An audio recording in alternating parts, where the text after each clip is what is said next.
Let's start the chapter.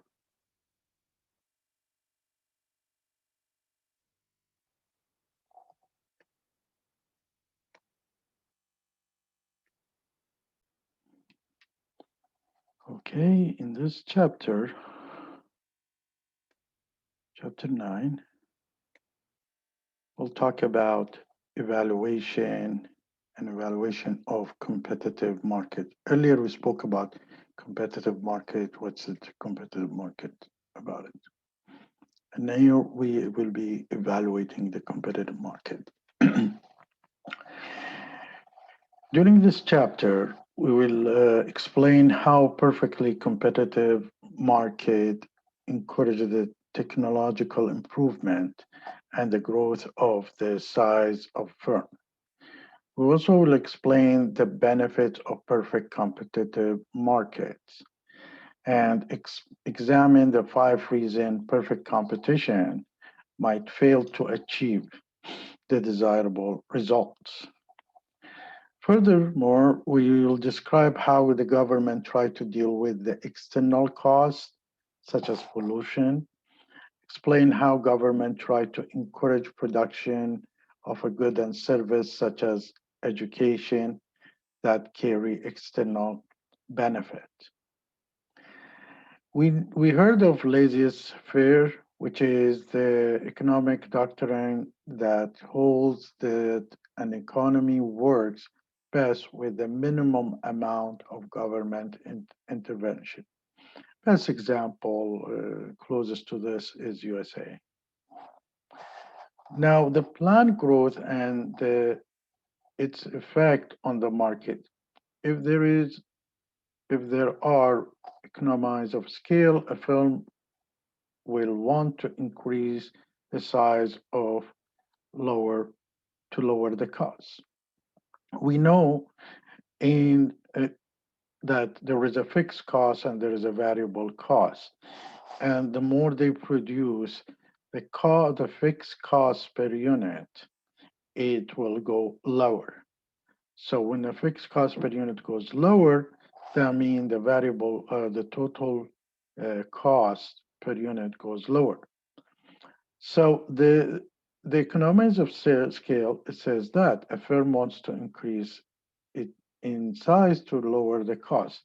And if you see here that if a price stays the same, the profit improved. And in the long run, all the firms increase in size, price drop, and every firm earns a normal profit. So, when the product increases, the prices goes lower. So everybody earns a normal profit. And if you notice here in the plant one, they are producing at the P1, which is marginal cost and average cost. And if you add them together, or there is a more company produce more, so they can produce as a lower cost. So the price and a long-term, long-run equilibrium, the average cost 1 to the average cost 6 represent the short-run average cost different size of plant. So the plant starts producing 100, it starts here, and then start producing 200, and then producing 300, that's where the long average cost and marginal cost is together. So in the long term, firm will choose the planet 3 to minimize the cost. So basically, the price equal with the minimum average cost, which is here, is equal with the minimum long-term, long-run average cost, which is equal with the marginal cost. And that's the quantities produced at this price. So exactly why should a firm downsize if it is suffering from diseconomies of scales? A firm suffering diseconomies of scale is operating at a scale too large for this type of industry. It is therefore experiencing high average costs due to the high bureaucratic costs associated with a big corporation. It could produce at a lower average cost if it could reduce its size. The benefit of perfect competition. There is a few benefits. One of the benefits is called productive efficiencies. Production of an output at the lowest possible average, which is we saw it in the previous graph. That is where the price equal with the minimum average cost. And then we have the allocative efficiencies, which is the allocation of resources to the goods and service that society value most. So they might be companies producing something, but the society value it less than if they produce something else. And this occurs where is the price equal with the marginal cost. So the best situation is the price equal with the minimum average cost equal with the marginal cost. And then what we have, we heard it earlier about the producer surplus. The difference between the amount that a producer would be willing to accept for each unit of output and the price they receive when the output is sold. The second definition, we'll explain it in the next slide, the summation of consumer surplus and procedure surplus. If you look at it here, um, probably this is what you call, we said in earlier, this is where it is the allocative efficiencies is here, whereas marginal cost, average revenue, and average profit. But coming back to the consumer surplus and producer surplus, if you look here, for example, at this graph, we see that suppliers is willing to produce, for example, at this price of 2, willing to produce 100. And at the price of 3, 4, willing to produce 200. But actually what the suppliers is doing, and it is a price that in a market which is at a quantity at a $6, he's producing 3,000 units. So this is what their equilibrium point. So the difference amount between this triangle, what you call a producer's surplus. On other hand, there is what you call a consumer surplus. Sometimes you're willing to pay for 1,000 units, $10. But actually, what you are doing is you are really saving when it's you paying only $6. So this triangle is what you call consumer surplus. So minimizing the cost is a productive efficiencies here, but minimizing the surplus, which is producer surplus and consumer surplus, is what you call allocative efficiencies. Now, in the perfect competition, four strengths of a competitive market.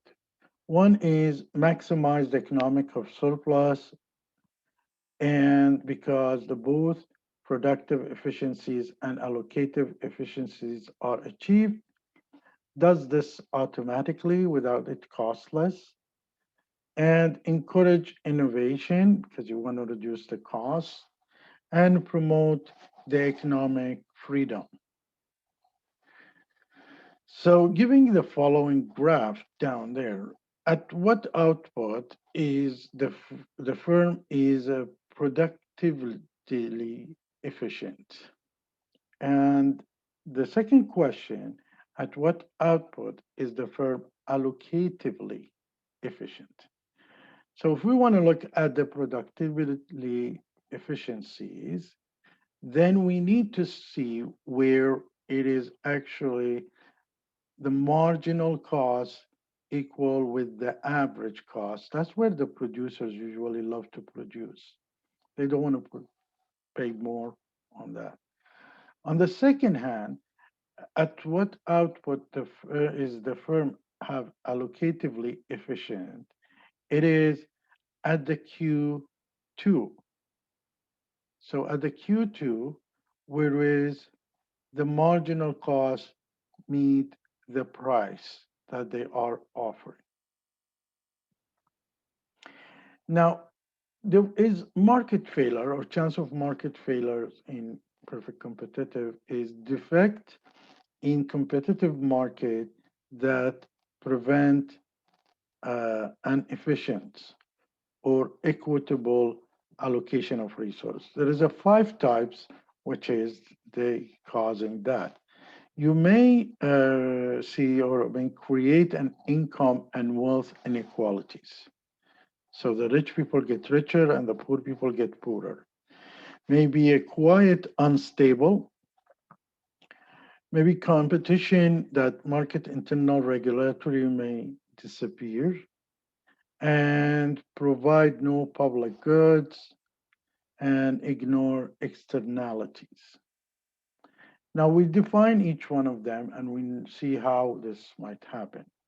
In the public good or services whose benefits are not affected by the number of the users and the form and from which no one can be excluded, like the roads, like the water, good water. In the private goods, that goods or services whose benefit can be denied to non-buyers and whose consumption by one person reduce the amount available for others, like the breads, the food. But in the public good, we said like the roads, the bridges, public education. These are the things that. Now, there is what you call a quasi public good, which is something in the middle. It's a private good that are provided by the government because they involve intensive external benefit for the general public. And what do we have? Non-rival, a feature that means that one person consumption does not reduce the amount available for others. Is like the rules once again. But you have non-excludable, which is a feature that means that it is impossible to prevent non-buyers from enjoying the benefit, like the clean airs. So public goods are both non-rival, which is a feature that means that no one person's consumption does not reduce the amount available, and non-excludable, which is you cannot exclude someone from a clean air. Now, what's an externalities? The benefit or cost, both of them, experienced by people who neither produce nor consume a product. Like when you living beside a plant who produce pollutions, there is a cost on you. The external costs that are incurred by people other than producers or consumers of product, and there is an external benefit that are enjoyed by people other than producers or consumers of the product, like finding an oil well runs by the government and later on. Dealing with the external costs. There is cost and how we deal with it. This is the government usually use it a lot. It is a policymaker attempt to determine the value of important externalities and integrate this into the production process, like the pollution. The three basic way of controlling it is legislative control, putting laws, taxation, and putting a cap and trade. The legislative control, like to limit the pollution or ban the toxic substances. Another example, offense that can be difficult to detect and prosecuted. And there is no incentive to go beyond a minimum standard for the producers. The other way of doing it is taxation through taxation, which is the marginal private cost, the external and the extra internal or private cost that producers of an increasing production by additional units. So they put more taxes, so they not can there is more cost on them, so they have to minimize their production. The marginal social cost, which is the additional cost to the both producers, internal cost, and the society, external cost of producing additional quantity of a product, like having an extra bottle of plastic water.